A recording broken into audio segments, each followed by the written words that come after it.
Hi, I'm Sarah Zelhart, and I am not here to tell you how to do anything. I'm here to tell you a story, going global on a local scale, or what I did on my summer vacation last year.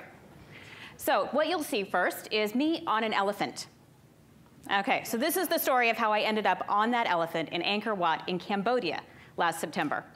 About a year before that, I read an article in the New York Times, and it said that the largest problem for fledgling democracies was a lack of accounting skills.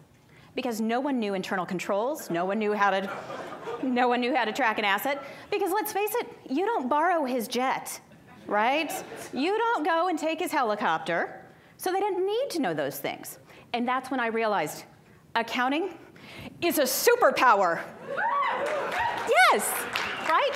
We bring organization to chaos. We bring democracy to the world. And I decided I wanted to be a part of that. So I went out searching for how I could do that, how I could contribute to the world. And I found this great organization out of London called Accounting for International Development. And their whole job is to take charities in emerging nations that can't afford accounting help and match them with accountants that are talented and want to travel the world. So they ask you what you're interested in. Do you want to serve children? Do you want to work in human services? What kind of accountant are you? Tax, finance, treasury. And then they say, where do you want to travel?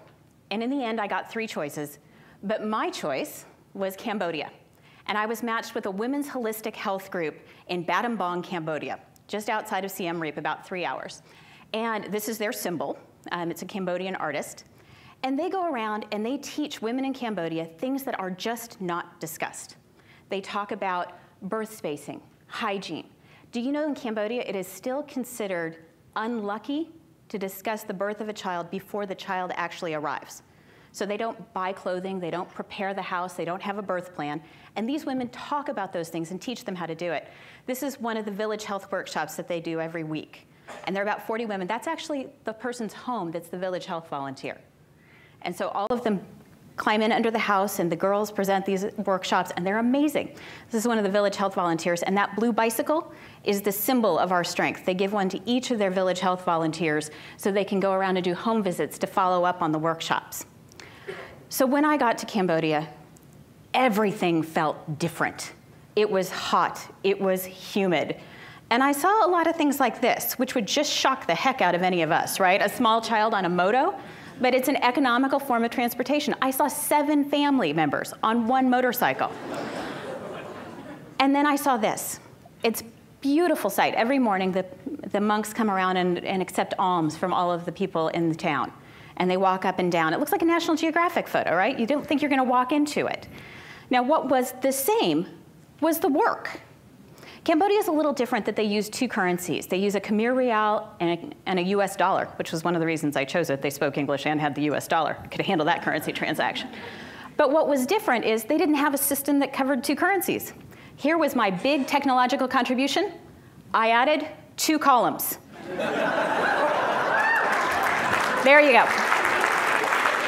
So they could balance their books at the end of the month, right? But the thing is, I couldn't just give them the tool. I had to show them how to use it. So this is actually how I spent a lot of my time in Cambodia, sitting around the office with the women, making them enter everything so they understood it before I left. And they were amazing. I spent a little time helping them with their English too. And when I wasn't in the office, I spent a lot of time looking at this absolutely beautiful country. That is 358 steps to the top of a temple that was built 100 years before Angkor Wat, and is this mini version of Angkor Wat. And then I went to Sempo Mountain, which, for those of you that know the history of Cambodia, it's a tragically beautiful country. And this is actually a picture of the killing caves, which were later turned into officers' quarters. And the hotel owner really took me on and said, I want to show you my country. And so he even took me to Kamping Poi, and this is the dam that he was forced to help build under the Pol Pot regime. And what they saw was an American who came wanting to help, wanting to work with their NGOs and help them rebuild their country. And that was something that you saw everywhere. They were so grateful for the help. So what did I learn? 1, you can have clothing made very easily. 2, the scarves they wear are called a chroma. The children are very happy, and they wear their pajamas everywhere. And this was in the evening, and they just love to play outside. And I learned a great Cambodian tradition. On your birthday, and this was my birthday, I was with them, they give you a wish. So here is my wish for you. My wish is first that you ride an elephant, and second, that you learn how to use your accounting skills to better the world.